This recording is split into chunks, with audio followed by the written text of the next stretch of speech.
Salut mes enfants, comment ça va? Alors, on va continuer aujourd'hui la suite de la leçon précédente, l'accord des verbes pronominaux.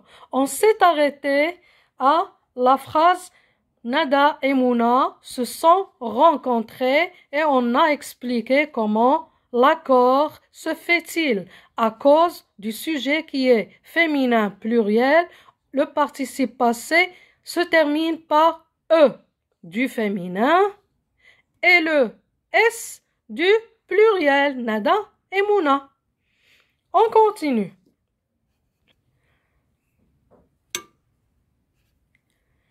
Deuxième exemple, en faisant du ski, ces garçons se sont blessés.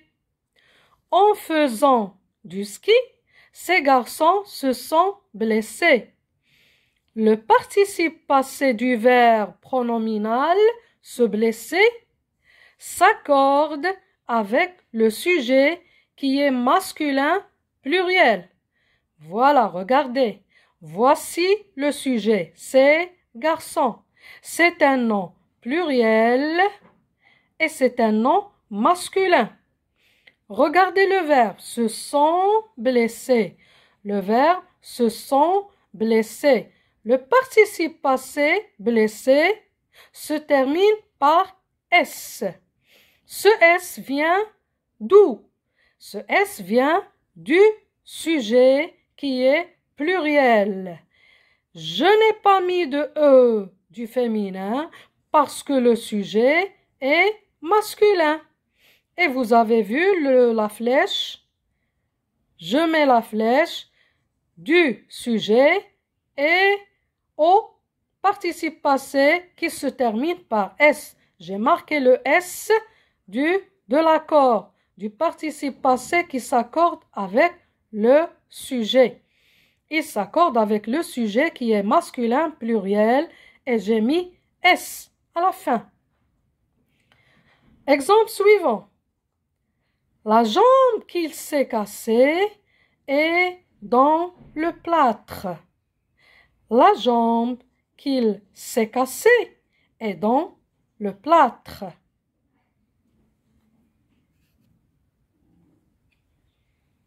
La jambe qui s'est cassée est dans le plâtre. Je répète, le participe passé du verbe se casser, le voici, casser, c'est le participe passé. Se casser, c'est le verbe. Le participe passé du verbe se casser s'accorde avec quoi? Avec le complément d'objet direct. C-O-D.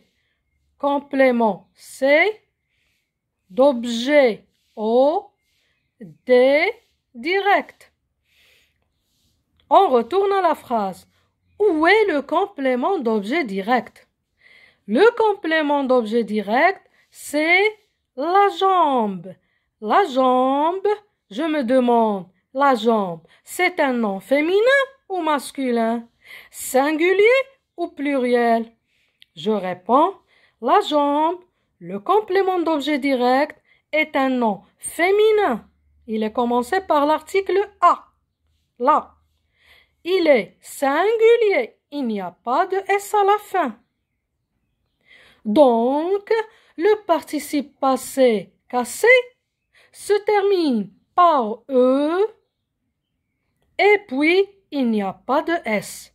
Pourquoi tout cela? Parce que le participe passé s'accorde avec le complément d'objet direct. Et pourquoi aussi? Parce qu'il est placé avant le verbe. Voici le verbe. Voici le verbe, c'est cassé. Et quand le complément d'objet direct est placé avant le verbe, là, le participe passé s'accorde avec ce complément d'objet direct. Et la preuve, il y a E du féminin. Je continue, c'est la jambe, le complément d'objet direct. C'est un nom féminin singulier. Comme vous voyez, j'ai tout expliqué ici. On continue. La phrase suivante. Elles se sont parlé. Elles se sont parlé. C'est un autre exemple. Je me demande, elles, sujet, elles ont parlé à qui? À quoi? Je réponds, elles ont parlé à elles-mêmes. Elles se sont parlé. Elles se sont parlé. C'est-à-dire, elles ont parlé à qui? Elles ont parlé à elles-mêmes. Et ce qui le montre, c'est ce. Elles se sont parlé. Ce est le complément d'objet indirect. Je l'ai écrit ici. Complément d'objet indirect. Ce n'est pas un complément d'objet direct.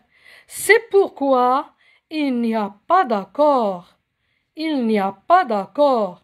Et la preuve, regardez là, à la terminaison est vide. La bulle qu'il y a ici est vide. Pas de E2 féminin, pas de S du pluriel. Et ce, même si le sujet est féminin, il n'y a rien à la fin du participe passé parler. Il n'y a pas d'accord. Et ce, pourquoi? Parce que il n'y a pas de complément d'objet direct avant. Il n'y a pas d'accord. Le pronom réfléchi est un complément d'objet indirect. Donc, il n'y a pas d'accord. Voilà. J'ai essayé de donner plusieurs exemples pour bien comprendre l'accord. Une autre fois, mes enfants, je vous donnerai des exercices et je vous laisserai bien sûr un petit peu de temps pour répondre. Et cela pour mieux comprendre la leçon. C'est l'accord des verbes pronominaux.